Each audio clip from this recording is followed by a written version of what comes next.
কৃষ্ণ ককাই কৈছে বছৰেকৰ মূৰত নামখাৰ বছৰেকীয়া নামখাৰ নকৰিলে মনটো খেলি মেলি লাগে বুলি কৈছে তাৰমানে তাৰ অৰ্থটো হ'ল চাৰিটা শব্দ আছে বিশ্বাস দৃঢ় বিশ্বাস সুদৃঢ় বিশ্বাস আৰু অন্ধবিশ্বাস এই চাৰিটা শব্দ যদি অন্ধবিশ্বাসত আছে তোমাৰ জীৱন খেলি মেলি কোনোদিন গত নালাগে জীৱনটো যদি বিশ্বাসত আছা তেতিয়াহ'লে অকণমান ভাল হ'ব প্ৰায়ে তোমাৰ বেয়া হ'ব যদি দৃঢ় বিশ্বাসত আছা তেতিয়াহ'লে আধা ভাল হ'ব আধা বেয়া হ'ব যদি সুদৃঢ় বিশ্বাসত আছা তেতিয়াহ'লে 100% তোমাৰ ভাল হ'ব যদি নামখাৰ বছৰেকৰ মূৰত বছৰেকীয়া কৰ্মটো নকৰিলে মনটো খেলি মেলি লাগে তেতিয়াহ'লে আমি জানিব লাগিব আমাৰ শৰণত ক'ৰবাত নহয় ক'ৰবাত ভুল হৈ আছে কৃষ্ণ নাম আশ্ৰয় কৰিলে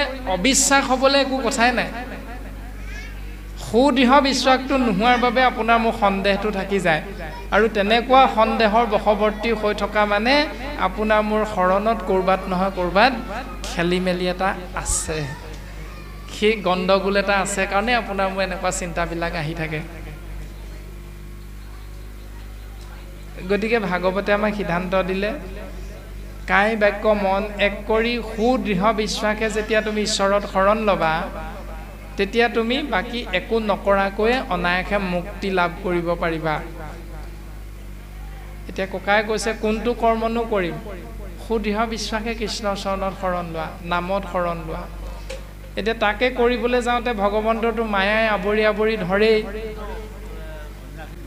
আমাক শাস্ত্ৰই এই বুলি নাই কোৱা আৰু আমি কঠীয়া পাৰোতেও এই বুলি নাই কোৱা যে বছৰকৰ মূৰতহে এসাঁজ ভকতক খুৱাম কৈছিলোঁ নি কোনোবাই কঠীয়া পাৰোতে নাই কোৱা কঠীয়া পাৰোতে এটাই কৈছিলোঁ গুৰুত দিম যদি সদায় গুৰুত দিবলৈ পাওঁ আৰু ভাল ভকতত দিম যদি ভকতক সদায় খুৱাবলৈ পোৱা কিমান সৌভাগ্য ভকত হাজাৰজন বুলি কথা নাই তুমি এজন যদি ভকত গৃহত পাইছা তেওঁকে তুমি চাহ অকণ খোৱা যদি তেওঁ সৌভাগ্য হয় সময়কণ পোৱা তেতিয়া তুমি সিদ্ধ এসাঁজ খোৱাবা যদি পৰা নাই তুমি যেনেকৈ পাৰা তেওঁক তুমি সেৱা ভাগ কৰিবা মানে ভকত সেৱাই শ্ৰেষ্ঠ সেৱা কোৱা নাই ভকতক তুমি সিদ্ধমুঠি খোৱালেহে ভকতজন সন্তুষ্ট হ'ব বোলে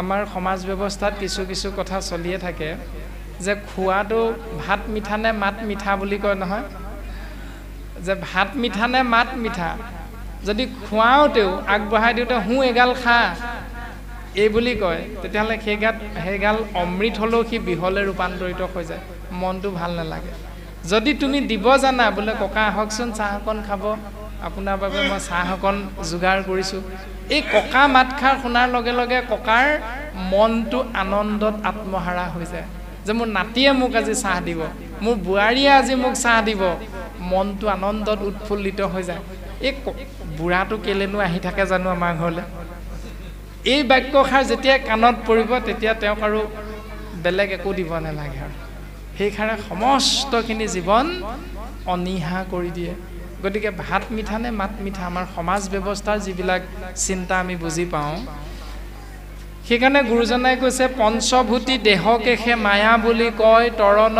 উপায় গুৰু সেৱা কেশে কয় ককাই সোধা প্ৰশ্নটোৰ উত্তৰটো সেইটো খেতি অপ মৰুত বিয়ুম তেজ মাটি পানী বায়ু অগ্নি আকাশ এই পঞ্চভূতেৰে নিৰ্মিত আমাৰ শৰীৰটো শাস্ত্ৰই কৈছে এইটোৱে হ'ল মায়া প্ৰমাণ যশোদাই নিজৰ পুত্ৰ কৃষ্ণক বান্ধিবলৈ তেওঁ ঘৰত থকা গোটেই পঘাবিলাক আনিছিলে পঘাবিলাক আনি জোৰা দি বান্ধোতে বান্ধোতে কিমান আঙুলে নোজোৰে বাৰু 2 আঙুলে জোৰা নমৰে যিমান ৰছী আনিলেও ছুটি হৈ যায় তাৰমানে সেই 2 আঙুলটো কি শাস্ত্ৰই কৈছে মায়া সেই 2 আঙুল মায়াটো কোনটো দুটা শব্দ সেই শব্দ দুভাগ কি কি মই আৰু মোৰ যশোদাই ভাবিছিলে মই বান্ধিম সেইটো হ'ল মায়া যশোদাই ভাবিছিলে মোৰ ল'ৰা সেইটো হ'ল মায়া তে সেই 2 আঙুল মায়া মানে পঞ্চভূতি শৰীৰটো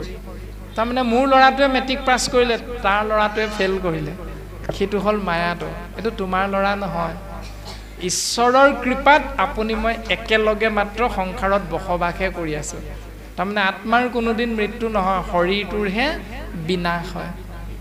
শৰীৰটো বিনাশ হয়। প্ৰমাণ, কোনোবা এগৰাকী আইৰ যদি স্বামীজন মৰে, যিটো বাস্তৱ কথা, কোনোবা এগৰাকী আইৰ যদি স্বামীজন মৰিল বুলি ভাবিল, তেতিয়া সেই ব্যৱস্থাটো আমি সমাজত কেনেকৈ দেখোঁ?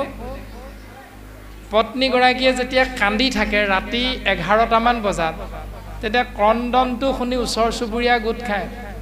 ওচৰ চুবুৰীয়া গোট খাই বোলে কি হ'ল কি হ'ল? অঁ, মোৰ স্বামীয়ে মোক এৰি থৈ গ'লগৈ। এই বুলি স্বামীজনৰ শৰীৰটোক ধৰি ধৰি আইগৰাকীয়ে কান্দি থাকে। আৰু ওচৰতে 7 বছৰীয়া 5 বছৰীয়া সন্তানটোৱে মাকক সুধিছে, অ' মা তুমি কেলৈ কান্দিছা ইমানকৈ? তেতিয়া মাতৃয়ে সন্তানক কৈছে, বোলে বোপাই, আজিৰ পৰা দেউতা বুলি মাতিবলৈ তই আৰু নাপাবি। বোলে কিয়, কি হ'লনো মা? এই যে মই ধৰি ধৰি কান্দি আছোঁ, এইজন তোমাৰ দেউতা আমাক এৰি গ'লগৈ। মা, তুমি মিছা কথা কৈছা। বোলে মই ক'ত মিছা কথা ক'লোঁ? যদি দেউতাই আমাক এৰি থৈ গ'ল, তেতিয়াহ'লে তুমি দেখোন দেউতাক ধৰি ধৰিয়ে কান্দি আছা। দেউতাটো তোমাৰ সন্মুখতে আছে, দেউতাটো আমাৰ সন্মুখতে আছে, দেউতাটো নাই যোৱা।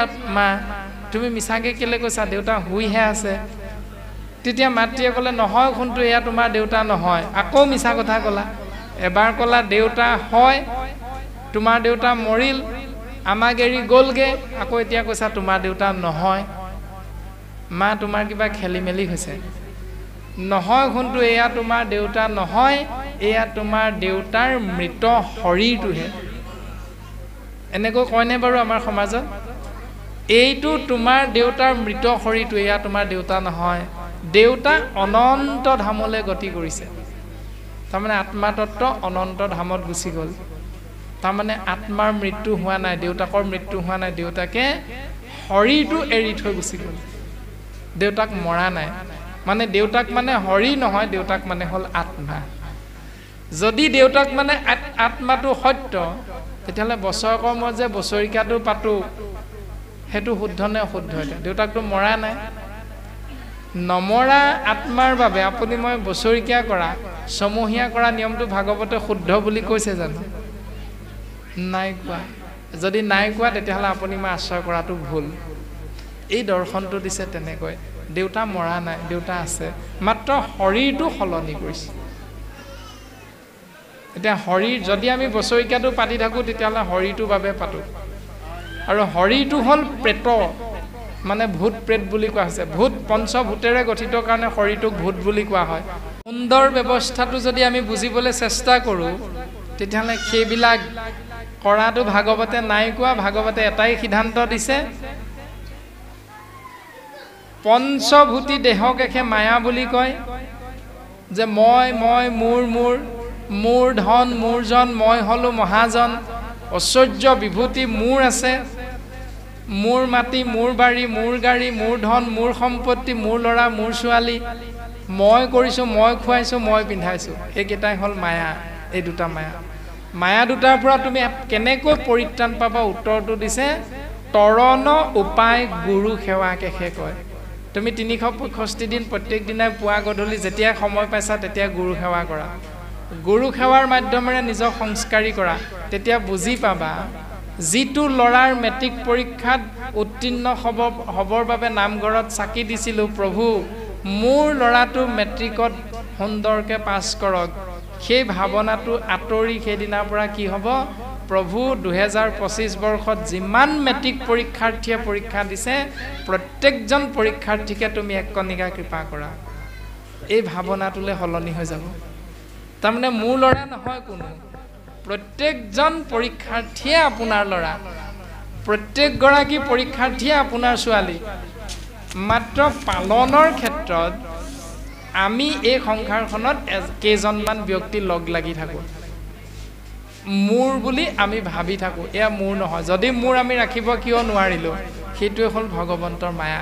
যদি গুৰু সেৱা সদায় কৰি থকা যায়, তেতিয়াহ'লে তেওঁ বছৰেকৰ মূৰত নাম এষাৰ কৰিব লাগিব বুলি কোনো কথা নাই। তেওঁ সদায় গুৰু সেৱা কৰি আছে, ঈশ্বৰ চিন্তাৰে জীৱন আগবঢ়াই নিছে। তুমি বছৰেকৰ মূৰত নামষাৰ কৰাৰ দৰকাৰ নাই, পাৰিলে তুমি সদায় নাম কৰা। নোৱাৰো কাৰণেহে, ধন টকা পইচা নাই কাৰণেহে আমি এবছৰ মূৰত এষাৰ নাম কৰোঁ। আৰু আমি কৰ্মব্যস্ত মানুহ, সেইকাৰণে আমাৰ সময়টো নিমিলে বছৰেকৰ মূৰত। কোনদিনা সময়টো উলিয়াই লওঁ, যিদিনা দেউতা মৰিল সেই দিনটোত আপুনি মই নাম এষাৰ কৰোঁ। তাৰমানে ইভাগে ছুটি নাপাওঁ, সময়ো নোলায়, সেইকাৰণে সেই তাৰিখটো মনত থাকে কাৰণে সেইটোকে আপুনি মই নিৰ্দিষ্ট তাৰিখ এটা ধৰি লৈ বছৰে বছৰে নাম কৰোঁ। যদি দেউতা নমৰে তেতিয়া নাম কৰিবনে? দেউতা যদি নমৰে নাম কৰিবনে?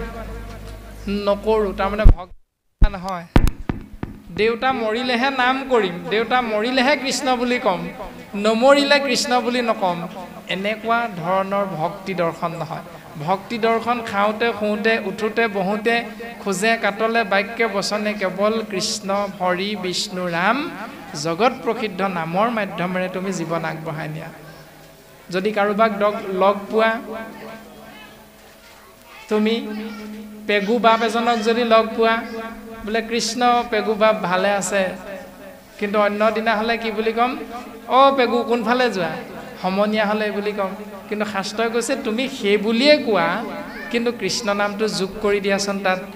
বোলে পেগু বাপ কৃষ্ণ ভালে আছে, নহ'লে কৃষ্ণ পেগুৱাই ভালে আছেনে? এই কৃষ্ণ নামটো যিকোনো প্ৰকাৰে বাক্যৰ মাজত সোমোৱাবলৈ চেষ্টা কৰিব লাগে। এইটো হ'ল ভাগৱত দৰ্শন। যিটো বাক্যে নাই নাম কৃষ্ণৰ চৰিত্ৰ, উচ্ছিষ্ট গৰ্তটো কৰি সি অপবিত্ৰ। যিটো বাক্যত কৃষ্ণ নাম নাই সেই বাক্যটো চোৱা পাতনিতকৈও লেতেৰা। যিটো বাক্যত কৃষ্ণ নাম নাই সেইটো চোৱা পাতনিতকৈও লেতেৰা বাক্য। যিটো বাক্যে আচৈ গুণ নাম মাধৱৰ, সি বাক্যে সৰৈ পাপ জনসমূহৰ। যি বাক্যত কৃষ্ণ নামটো আছে সেই বাক্যৰ দ্বাৰা জীৱৰ মংগল সাধন হয়। সেইকাৰণে আমি উচ্চাৰণ কৰা বাক্যবিলাকত কৃষ্ণ নামটো বা ঈশ্বৰ পুৰুষৰ এক নাম যদি আমি সততে আশ্ৰয় কৰিব পাৰোঁ, তেতিয়াহ'লে ঈশ্বৰ পুৰুষৰ কৃপাধন্য হয়। কিয়? কাৰণ পৰীক্ষিতে জানিছিল 7 দিন 7 ৰাতিৰ অন্তত মৰিব, কিন্তু আপুনি আমি নাজানো আমি কোনদিনা মৰিম। শাস্ত্ৰই কৈছে কৃষ্ণ বুলি কৈ যদি মৰিব পাৰা, অৰ্থাৎ অন্তকালে হৰি স্মৰে, যিটো ভাগ্যৱন্ত তাহাৰ মহিমা কহি কোনে পাৱে অন্ত। মৰিব সময়ত কৃষ্ণ বুলি কৈ যদি মৰিব পাৰোঁ, আপুনি মই ভাগ্যৱন্ত। প্ৰশ্নটো হ'ল, ভাগৱতে কৈছে মৰিব সময়ত কৃষ্ণ বুলি কৈ দিলেই গতি পাম, মৰিব সময়ত কৃষ্ণ বুলি ক'ম, এতিয়াৰ পৰা কেলে কৃষ্ণ ক'ম? নকওঁ। এনেকৈও ভাবিব পাৰোঁ, কিন্তু আমি কোনদিনা মৰিম কোনোবাই জানো নি? নাজানো। সেইকাৰণে কৃষ্ণ কৃষ্ণ বিষ্ণু বিষ্ণু হৰি হৰি ৰাম ৰাম ভাৱনাটো আশ্ৰয় কৰি থকা, যাতে যেতিয়াই মৰা কৃষ্ণ ভাৱনাত মৰিব পাৰা। এই দৰ্শনটো শাস্ত্ৰই আমাক দিছে। এনেকৈ গুৰু সেৱা যদি সদায় কৰি থাকোঁ, তেতিয়াহ'লে ভাৱনাটো কৃষ্ণত থাকিব। সেইকাৰণে গুৰুজনে মায়াৰ পৰা পৰিত্ৰাণ পোৱাৰ উপায়টো হ'ল গুৰু সেৱা, কৃষ্ণ নাম। কিন্তু বছৰেকৰ মূৰত বছৰেকীয়া পাতিম নাপাতিম এইবিলাক চিন্তা কৰি লাভ নাই। দতগাং পাতিম নাপাতিম ভাবি লাভ নাই। কেৱল তুমি যেতিয়াই সময় পাইছা, মনটো ভাল লাগি আছে, তুমি 10জন 5জন ভকতক মাতি আনি শাস্ত্ৰ চৰ্চা কৰা, কৃষ্ণ নামেৰে এঘণ্টাৰ বাবে হ'লেও তুমি জীৱনটো আগবঢ়াই নিবলৈ চেষ্টা কৰা। কৃষ্ণ প্ৰভু, কথা এটা ইয়াতে জানিব বিচাৰিছোঁ। আমি বছৰেকীয়া সকাম কৰোঁ, বিশেষভাৱে পিতৃৰ কাৰণে আমি নকৰোঁ। কেতিয়াবা ঘৰত ল'ৰা ছোৱালী বা মই নিজে বা মানুহজনী কেতিয়াবা জ্বৰ হয়, তেতিয়া এজনক বা দুজনক মাতি আনি নামঘৰত, নামঘৰ মানে গুৰুগৃহত আমি চাকি এগছি জ্বলাওঁ। ঋণ এটা ল'বৰ ব্যৱস্থা আমি কৰোঁ, ঋণ লোৱাৰ এটা ব্যৱস্থা। যিহেতুকে মানুহজনী বেমাৰ হৈছে, এই প্ৰভু মানুহজনী বেমাৰটোৰ পৰা আপুনি ভাল এটা ঔষধ বা কিবা পাই ভাল কৰি দিয়ক। যেতিয়া বছৰৰ মূৰত যেতিয়া ঋণটো লোৱা যায়, ঋণ লোৱাৰ পাছত যেতিয়া আমি সকাম কৰিবলৈ ব্যৱস্থা হয় বা ঈশ্বৰৰ নাম ল'বলৈ যেতিয়া আমি আগবাঢ়িব যাওঁ, সেইটো সময়ত আমি বছৰেকীয়া নামেৰে নামাকৰণ কৰি সেই নামভাগি শেষ কৰি দিওঁ। লগতে আমি আশা কৰোঁ ভকতসকলে যেতিয়া মোৰ গৃহত পদাৰ্পণ কৰিবহি, তেতিয়া ভগৱন্তই পদাৰ্পণ কৰিছে বুলি আমি নিজকে ভাবি লওঁ। আৰু ভগত যেতিয়া আমাৰ ঘৰত যেতিয়া পদাৰ্পণ হ'ব, তেতিয়া আমি ভাবি লওঁ মোৰ ঘৰ অপবিত্ৰ যদিও পবিত্ৰ হৈ যাব বুলি আমি তেনেকৈ ভাবোঁ। গতিকে এই কৰ্মভাগি যেতিয়া কৰিবলৈ যাওঁ, তেতিয়া সেইটো শুদ্ধ হয় নে শুদ্ধ হোৱা নাই, তাকে প্ৰভু আপোনাৰ পৰা আমি এই কথাষাৰ জানিম বুলি আশা কৰিছোঁ। কৃষ্ণ। যে আশা বা কামনা, শাস্ত্ৰই কৈছে সকাম নকৰিবলৈ, শাস্ত্ৰই কৈছে নিষ্কাম কৰা। পত্নী বা ল'ৰা ছোৱালী বেমাৰ হৈছে, ভগৱন্তৰ চৰণত সেৱা জনাইছোঁ, প্ৰভু ভাল কৰি দিয়া। আৰু যদি ভাল কৰি দিয়া নাম এষাৰ কৰিম, যদি নিদিয়ে তেতিয়া যদি নিদিয়ে তেতিয়াতো নকৰোঁ। ভাৱনাটো হ'ল তাৰ বিপৰীতটো হ'ল সেইটো যে ভাল ঔষধ এটা তুমি ব্যৱস্থা কৰি দিয়া মোৰ মানুহগৰাকী। যদি মানুহগৰাকী মোৰ নহয়, তেতিয়াহ'লে মোৰ বুলি আকৌ ভগৱন্তৰ ওচৰত গৈ কিয় সেৱা কৰিলোঁ? সেইটোৱে ভুলটো। তাৰমানে এই সংসাৰত মোৰ একো নাই, সকলো ঈশ্বৰৰ।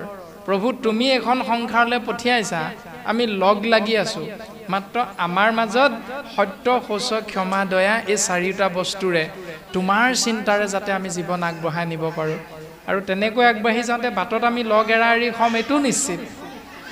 গতিকে শাস্ত্ৰই কৈছে নিষ্কামভাৱে সেৱা কৰা, কোনো উদ্দেশ্য নাৰাখিবা, ঈশ্বৰৰ লগত কোনো চুক্তি নকৰিবা। নামঘোষাত এজোকা বাক্য আছে, আপোনাৰ হবে জানে, নিৰাশা ঈশ্বৰ কৃষ্ণ তাহাংক সন্মুখ ভৈল, আশাক যিজনে পিঠি দিল। ঈশ্বৰ নিৰাশা, অৰ্থাৎ ঈশ্বৰক আপুনি মই দৰ্শন নাপাওঁ, সেই ঈশ্বৰজনক তুমি যেতিয়া একো নিবিচাৰিবা, তেতিয়া তেওঁ আপোনাক মোক সকলো দিব।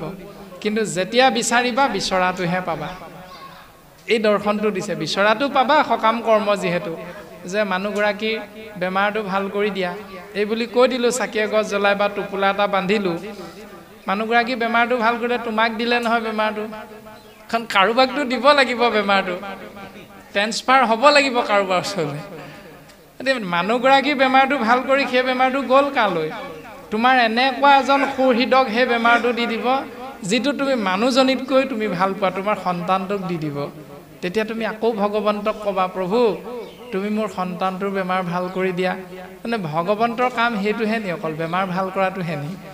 অনন্ত কোটি ব্ৰহ্মাণ্ডৰ হৰি অধিকাৰী, তেওঁ কিমান কৰ্ম আছে, তেওঁক আপুনি মই কেলে বাৰু পাচি থাকিব লাগে?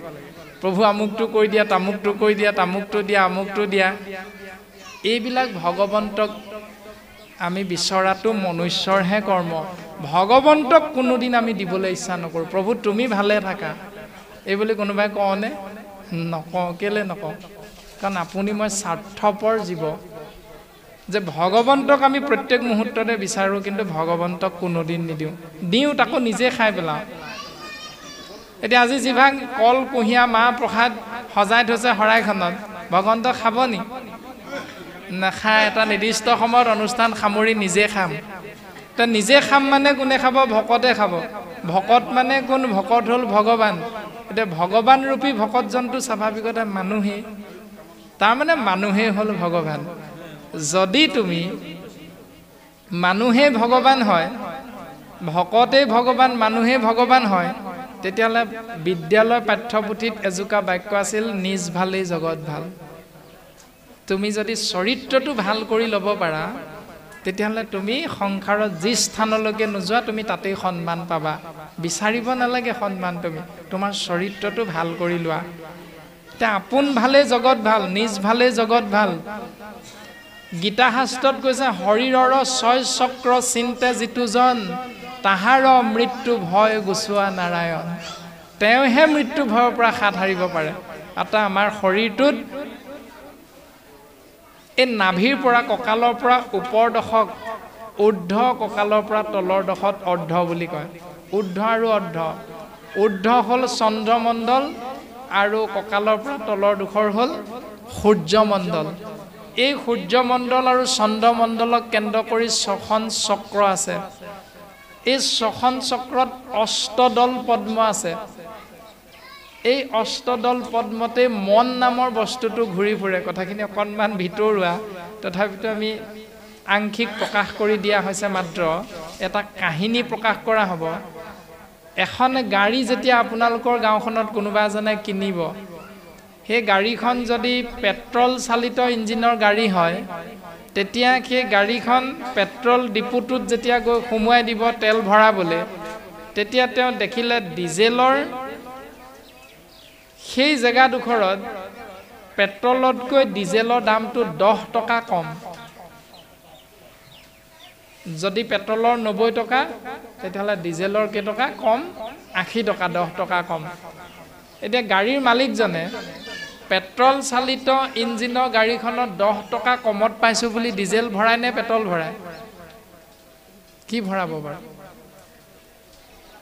কোম্পানীটোৱে বনাইছে পেট্ৰল চালিত ইঞ্জিন তেওঁ কমকে পাইছো সস্তাতে পাইছো 2 লিটাৰ মান বেছিকে পাম বুলি ডিজেল ভৰাবনে নভৰাই তেওঁ পেট্ৰলেই ভৰাব কাৰণ ডিজেল ভৰালে আৰু সোনকালে বেয়া হ'ব যদি পেট্ৰল নভৰালে দুদিনমান যাব কিন্তু ডিজেল ভৰাই চলালে সোনকালে বেয়া হৈ থাকিব ঠিক তেনেকৈ 24টা তত্ত্বৰে গঠিত 10টা ইন্দ্ৰিয়যুক্ত এই শৰীৰৰূপী গাড়ীখন মাছ মাংস ৰূপী আহাৰ তমগুণ ৰজগুণ আহাৰ খাবলৈ আমাক নাই কোৱা আমাক আহাৰ খাবলৈ কৈছে সাত্বিক আহাৰ যদি সাত্বিক আহাৰ গ্ৰহণ কৰা তেতিয়াহ'লে তোমাৰ শৰীৰটো সুন্দৰ হৈ থাকিব কিন্তু বেমাৰ যে এদিন হ'ব এইটো নিশ্চিত কাৰণ এইটো কালৰ গতি তামসিক গতি যে কালে কৰ্ম মিলাই বেক বিষয়ৰ সুখ উপদেশী লোক শৌক কৃষ্ণক সন্মুখ আজি আমি প্ৰাণজিত নামৰ শৰীৰটো যুৱক হৈ আছো যৌৱন প্ৰাপ্ত হৈ আছো কিন্তু আৰু 2-3 বছৰ পাছত আমি ককা নিচিনা হম খুটা এটা নহলে আমি বহিব নোৱাৰিম কাৰণ এইটোৱে মনুষ্যৰ জীৱন গতিকে এই অৱস্থাটো যেতিয়া পামেই এইটো কালৰ গতি কালৰ প্ৰভাৱ শৰীৰটোৰ ওপৰত গতিকে এই শৰীৰটোৰ ওপৰত পৰা কালৰ প্ৰভাৱটোৰ পৰা কোনেও নিবাৰণ কৰিব নোৱাৰে ভগৱন্তক সেৱা কৰিলেও তুমি বুঢ়া হবাই সেৱা নকৰিলেও তুমি বুঢ়া হবা তুমি কৃষ্ণ বুলি ক'লেও মৰিবা বিশ্বকৰ্মা বুলি ক'লেও মৰিবা তুমি দুৰ্গা কালী ভদ্ৰা বুলি কৈ থাকিলেও মৰিবা ৰাম কৃষ্ণ হৰি বিষ্ণু বুলি ক'লেও মৰিবা যে খাটাং কাৰণ তুমি জন্ম হৈছা সৃষ্টি যেতিয়া হৈছে ধ্বংস নিশ্চিত কিন্তু আমি কেইদিনমানৰ বাবে মাত্ৰ সুন্দৰভাৱে জীৱন যাপন কৰিবলৈ ঈশ্বৰ চিন্তাৰ মাধ্যমেৰে গুৰুজনে আগবাঢ়িবলৈ কৈছে যদি তুমি দন হাই কাজিয়া নিবিচাৰা তেতিয়াহ'লে ঈশ্বৰ চিন্তাৰে নিজৰ চৰিত্ৰটো গঠন কৰা যদি তুমি হাই কাজিয়াৰ মাজেৰেহে জীৱনটো অতিবাহিত কৰি ভাল পোৱা তেতিয়াহ'লে ঈশ্বৰ চিন্তাৰ মাজেৰে তুমি নিজক আগবঢ়াই লৈ নগ'লেও হৈ যাব এই দৰ্শনটো ভাগৱতে আমাক দিছে যে হেন জানি যাৰ ইচ্ছা মুখ্যক সৰ্বথা পৰীক্ষিত তেবে শুনি উক কৃষ্ণ কথা হে ৰাজন পৰীক্ষিত সেইকাৰণে আমি কৈছো শুনা যাৰ মুখ্য প্ৰাপ্তিৰ ইচ্ছা আছে তেওঁৰ মূল কৰ্ম হ'ল কৃষ্ণ কথা শুনা যদি মুখ্য প্ৰাপ্তিৰ ইচ্ছা নাই তেতিয়াহ'লে কৃষ্ণ কথা নুশুনিলেও তোমালোকক আমি বাধ্য নাই কৰোৱা নিজৰ কথা এই বুলি শুকগুৰুৱে পৰীক্ষিত ৰাজাৰ আগত সিদ্ধান্ত দিছে গতিকে কামনা যুক্ত কৰ্মত ভগৱন্ত সন্তুষ্ট নহয় ভক্তিৰ প্ৰকাৰ 3য় স্কন্ধত আছে কপিল চৰিতত কপিল প্ৰভুৱে মাতৃ দেৱহূতিৰ আগত প্ৰকাশ কৰিছে গতিকে আমি বাপজনৰ চৰণত সেৱা নিবেদন কৰা হৈছে কৰ্মই ধৰ্ম কৰ্ম কৰা কৰ্ম হ'ল ঈশ্বৰক চিন্তা কৰা ঈশ্বৰ চিন্তাৰ মাধ্যমেৰে জীৱন আগবঢ়াই নিয়া জল পুষ্প ফল মূল খাদ্য দ্ৰব্য যত অন্ন আদি কৰি হবে অৰ্পিব কৃষ্ণত তেবে গৃহ ধৰ্মে হিংসা দুখে নপাৱয় কৃষ্ণে একনিষ্ঠ কুয়া মুকুতি সাধয় তুমি যদি পানী এগিলাচ খোৱা তেতিয়াহ'লে গুৰু সেৱা নকৰাকৈ নাখাবা তুমি যদি পানী এগিলাচ খাবলৈ অত্যন্ত মন গৈছে বাঁহী গাৰে খাবলৈ লৈছা তুমি কৃষ্ণ বুলি কৈ খোৱা এই দৰ্শনটো ভাগৱতে দিছে কিন্তু আমাৰ বেদটি মানে বিচনাতে চাহ খোৱা নিয়মো আছে গতিকে কৰ্ম ধৰ্ম বেলেগ বেলেগ কিন্তু গুৰুজনাই কৈছে সংস্কাৰী কৰ্মটোক ধৰ্ম বুলি তুমি চিন্তা কৰা ভাল ধৰণে যে কাৰোবাক যদি টকা 1000 দিবলৈ আছে তাৰ টকা 1000 যেনিবা মই নিদিমহে সি একেবাৰে বাৰে বাৰে বিচাৰে যে লয় টকা 1000 খাই পেলাম বুলি ভাবিছিলোঁ নহয় শাস্ত্ৰই কৈছে সেই টকা 1000ও তুমি কৃষ্ণ বুলি কৈ দিয়া তেওঁ এইটো হ'ল ভাগৱত ধৰ্ম বৰতাল এযোৰ লৈ নামঘৰত গৈ কৃষ্ণ কৃষ্ণ কৈ থাকিম এইটো ভাগৱত ধৰ্ম নহয় খোল এটা কান্ধত লৈ নেগেৰা এযোৰ লৈ কেৱল নামঘৰৰ মাজত গৈ কৃষ্ণ কৃষ্ণ কৰি থাকিম এইটো ভাগৱত ধৰ্ম নহয় ভাগৱত ধৰ্মৰ দৰ্শনটো দিছে উত্তমত সৎকাৰ উত্তমজনৰ প্ৰতি তুমি শ্ৰদ্ধা সন্মান প্ৰকাশ কৰিবা তাৰ পাছত সামান্যজনৰ প্ৰতি বা তোমাৰ বয়সৰ যিজন সেইজনৰ প্ৰতি তুমি বন্ধুত্ব সুলভ আচৰণ কৰিবা তাৰ পাছত দৰিদ্ৰক দয়া কৰিবেক বাৰম্বাৰ দুখীয়াজনক তুমি বাৰে বাৰে দয়া কৰিবা মৰম কৰিবা সহায় কৰিবা এইটো হ'ল ভাগৱত ধৰ্মৰ লক্ষণটো এতিয়া আমি ক'ত লাগি আছো মোৰ মানুহগৰাকী বেমাৰটো ভাল কৰি দিয়া আমি কি বুলি টোপোলাটো বান্ধিলো প্ৰভু মোৰ ল'ৰাটোৰ বেমাৰটো ভাল কৰি দিয়া শাস্ত্ৰই কৈছে সমস্ত জীৱৰ মংগলৰ বাবে তুমি ঈশ্বৰৰ চৰণত প্ৰাৰ্থনা কৰা প্ৰমাণ যেতিয়া কৃষ্ণ তত্ত্বই কুৰুক্ষেত্ৰ যুদ্ধ সফল সমাপ্তিৰ পাছত দ্বাৰকাৰ অভিমুখে যাত্ৰা কৰিবলৈ কুন্তীৰ ওচৰত আজ্ঞা বিচাৰিছিল তেতিয়া কৃষ্ণই কুন্তীক কিবা এটা দিব বিচাৰিছিল তেতিয়া কুন্তীয়ে কৈছে যে কৃষ্ণ তুমি জগতৰ ঈশ্বৰ কৰো বুলিলে সকলো কৰিব পাৰা নকৰো বুলিলে সকলো নকৰাকৈ থাকিব পাৰা কিন্তু মোক তুমি কি দিব বিচাৰিছা নাজানো মোক কিন্তু সেইটোহে লাগে বোলে কি পৃথিৱীত যিমান দুখ আছে সকলোবিলাক মোক দিয়া বোলে কিয় তেতিয়া মই সদায় তোমাক মনত পেলাই থাকিম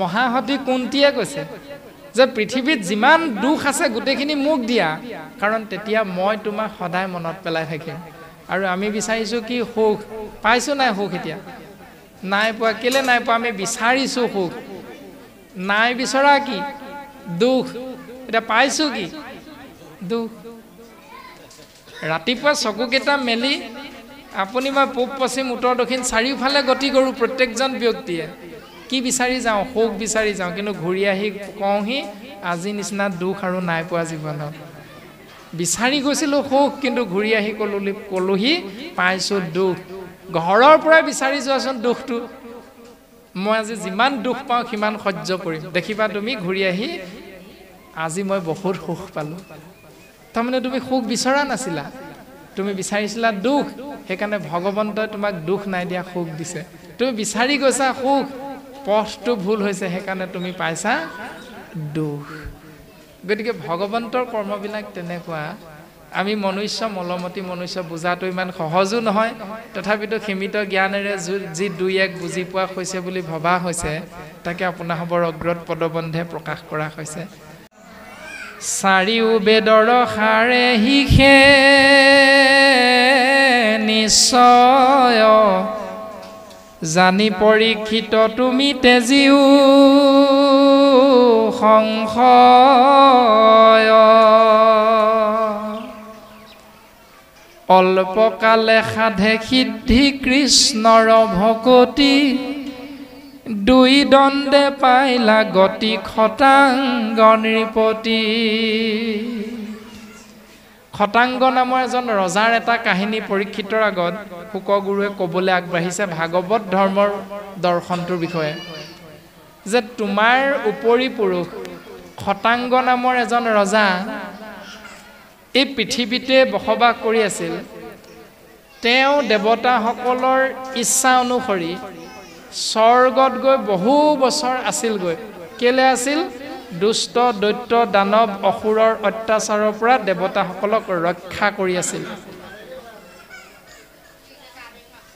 তাৰ পাছত সন্তুষ্ট হ'ল দেৱতাসকল খটাংগ ৰজাক ক'লে কোৱা তোমাক কিবা এটা বৰ দিব বিচাৰিছো কি বৰ লাগে আশীৰ্বাদ দিব বিচাৰিছো কি আশীৰ্বাদ লাগে কোৱা তেতিয়া খটাংগ ৰজাই জানিব বিচাৰিলে মই আশীৰ্বাদটো ল'ম বাৰু কিন্তু মোক প্ৰথমে কোৱা মই কিমান দিন জীয়াই থাকিম মই কিমান দিন জীয়াই থাকিম মোক এইটো জনাব লাগিব তাৰ পাছতহে মই বিচাৰিম এতিয়া আমাৰো হয় নহয় তেনেকুৱা যেতিয়া চৰকাৰে চাকৰিৰ বাবে পোষ্ট এডভাৰটাইজ দিয়ে তেতিয়া এমএ পাছ কৰি থকা সাৰ্টিফিকেট পোৱা ছাত্ৰজনে লৰাজনে কোনটো ইন্টাৰভিউ দিবলৈ চিন্তা কৰে বাৰু এ গ্ৰেডৰ চাকৰিটো পাবৰ বাবে ইন্টাৰভিউটো দিয়াৰ কথা ফৰ্মখন পুৰাই মেট্ৰিক পাছ নকৰা লৰাটোৱে কোনটো চাকৰিৰ কাৰণে এপ্লাই কৰে ডি গ্ৰেডৰ তাৰমানে সেইটোৱে কথাটো যে খটাংগ ৰজাই জানিব বিচাৰিলে বৰ দিবা মই ল'ম কিন্তু মোক কোৱা মই কিমান দিন জীয়াই থাকিম তেতিয়া দেৱতাসকলে ক'লে যে খটাংগ ৰজা তুমি কিমান সময় জীয়াই থাকিবা দেৱ হবে বোলে বৰ লোৱা মহিপাল ৰাজা বোলে কৈৱাগে জীবু কতকাল দেৱে কহে জীৱা আৰু দুই দণ্ড মানে শুনি শীঘ্ৰে পৃথিৱীক আহিলা বিমানে দেৱতাসকলে ক'লে তুমি দুই দণ্ডহে জীয়াই থাকিবা এতিয়া দুই দণ্ড যেতিয়া সময় হৈছিল তেতিয়া কিন্তু ঘড়ীটো সৃষ্টি হোৱা নাই ঘড়ী আজি বেছি দিন হোৱা নাই ঘড়ী বনোৱা তেতিয়া সময়টো কেনেকৈ চাইছিলে শাস্ত্ৰই কৈছে দণ্ড পল অনুপল প্ৰহৰ আদি আদিবিলাক এতিয়াৰ সময়ৰ ঘড়ীৰ কাটা হিচাপত তেতিয়াৰ দুই দণ্ডটো এতিয়াৰ হিচাপত প্ৰায় 45 মিনিট সম্পূৰ্ণ 45 মিনিটো নহয় প্ৰায় 45 মিনিট এক দণ্ডত 22.5 মিনিট দুই দণ্ডত প্ৰায় 45 মিনিট সিমান সময় যেতিয়া জীয়াই থাকিম বুলি গম পাই গ'ল তেতিয়া খটাংগ ৰজাই কি কৰিলে মোক ৰজা পাতি দিয়াই বুলি ক'লে নি নাই কোৱা কাৰণ দুই দণ্ডহে থাকিম ৰজা হৈ কি কৰিম বোলে মোক গোটেই পৃথিৱীখনৰ মালিক কৰি দিয়াই বুলি ক'লে নি নাই কোৱা তাৰমানে ৰজাই বুজি পালে দুই দণ্ডহে থাকিম গতিকে এখন সংসাৰত মোৰ আৰু কাম নাই সময় উকলিল আৰু গতিকে মই যাব লাগে কলৈ যাম মই য'ৰ পৰা আহিছিলোঁ তোলৈ যাম যে য'ৰ পৰা আহিছিলোঁ মানে মই আত্মা পৰম আত্মা ঈশ তত্ত্বৰ সন্তান গতিকে মই ঘূৰি যাব লাগিব পিতাৰ ওচৰলৈ মোৰ পিতা কোন কৃষ্ণ তত্ত্ব সেইকাৰণে জীৱ আত্মা স্বৰূপ খটাংগ নামৰ ৰজাজনে সমস্তকে তেজী ৰাজা স্থিৰ কৰি মন কৃষ্ণৰ অভয় পদে পখিল শৰণ সমস্তকে এৰি দিছে কৃষ্ণৰ চৰণত মনটো সপি দিছে আৰু আমাৰ বাপজনাই কৈছে সমস্তকে লাগে বুলি বেমাৰটো ভাল কৰিবলৈ কৃষ্ণৰ চৰণত সেৱা কৰিছে এটা শুদ্ধ হৈছে নে নাই ভাগৱতৰ পদে সেইটোহে কৈছে থাকিম কিমান দিন গেৰাণ্টি নাই মোৰ মাটি এহাত ঠেলিলে সেইটোৱে যে মাটিখিনি মোৰ হয় জানো নহয় কিমান ডাঙৰ ডাঙৰ হিৰণ্যকশিপুৰ হিৰণ্যাক্ষৰ দৰে দিগ্বিজয় কৰিব পৰা লোকালোক জয় কৰিব পৰা অসুৰ জন্ম হ'ল পৃথিৱীখন মূৰকে এফালৰ পৰা গ্ৰাস কৰি গ'ল কিন্তু এইখন পৃথিৱীতে জন্ম হ'ল এইখন পৃথিৱীতে শেষ হৈ গ'ল কিন্তু পৃথিৱীখন এতিয়াও পৃথিৱী ভাগেই থাকি গ'ল কাৰো হোৱা নাই পৃথিৱীখন পৃথিৱী নিজৰ জেগাতে আছে হিৰণ্যকশিপুৰ মৰি গ'ল হিৰণ্যাক্ষ মৰি গ'ল ৰাৱণ কুম্ভকৰ্ণ মৰি গ'ল কিমান ডাঙৰ ডাঙৰ বীৰ তৎসত্ত্বেও পৃথিৱীখন নিজৰ কৰিব পাৰিলে জানো কোনেও নোৱাৰিলে গতিকে আপুনি মই মোৰ মাটি মোৰ বাৰী বুলি সেই কাজিয়া কৰি কৰি সীমা ঠেলাক লৈ কোৰ্ট কাছাৰীলৈ গৈ আপোনাৰ মোৰ কোনো লাভ নাই মাত্ৰ মকামিলা কৰি ল'লে হৈ গ'ল বোলে হ'ব দে তোৰ যদি কম হৈছে এই বেগেট তোক দি দিছোঁ বাৰু খালি ইয়াৰ পাছত আৰু এইপিনে নাহিবি মোকো লাগিব নহয় ল'ৰা দুটা তুলিছোঁ গতিকে সিহঁতকো এইকণ জেগা দি থৈ যাব লাগিব উত্তৰাধিকাৰী সূত্ৰে গতিকে মিলা মিছাই আমি থাকিব লাগিব দিয়া এই ভাৱনাই যদি আমি আগবাঢ়িব পাৰোঁ কাৰো অমংগল নহয় এই দৰ্শনটোহে আমাক প্ৰকাশ কৰিছে এতিয়া ৰজাই মুহূৰ্ততে পৰম গতি লাভ কৰিলে আৰু পৰীক্ষিতক কৈছে জীৱা 7 দিন তুমি চিন্তা কৰা কি ক তুমি চিন্তা নকৰিবা তুমি 7 দিন জীয়াই থাকিবা খটাংগ ৰজা দুই দণ্ডহে আছিল গতি পালে কৃষ্ণ নাম লৈ তুমি 7 দিন থাকিবা কেলে চিন্তা কৰিছা তোমাক মই গোটেই ভাগৱত কৃষ্ণ কথা কম তুমি শুদ্ধ মনে শুনিবা তুমি ঈশ্বৰৰ চৰণ চিন্তা কৰিবা তোমাৰ অমংগলৰ বিপৰীতে কেৱল মংগল হ'ব